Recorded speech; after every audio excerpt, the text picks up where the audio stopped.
ជ្រោះខ្មែរម្ចាស់កម្មសិទ្ធិពិតល្បីឈ្មោះខ្មែរស៊ូស្លាប់រស់ថែរក្សាខ្មែរសាងប្រាសាទពីពេញដីខ្មែរពូជសេរីថ្លៃអស្ចារ្យ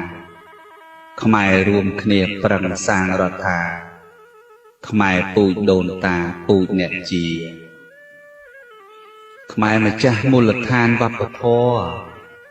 ខ្មែរម្ចាស់អរិយធម៌និងភាសាខ្មែរម្ចាស់សិល្បៈសិលសត្រាខ្មែរម្ចាស់វាសនារបស់ខ្លួនខ្មែរស៊ីវិល័យល្បីគេឈ្មោះខ្មែរមានកិត្តិយសរស់សំសួនខ្មែរមានយុទ្ធសាស្ត្រការពារខ្លួនខ្មែរមានច្បាប់ក្បួនមិនបងបាក់ខ្មែរគោរពពិតជាតិសាសនាខ្មែរស្មោះស្នេហាព្រះមហាក្សត្រខ្មែរ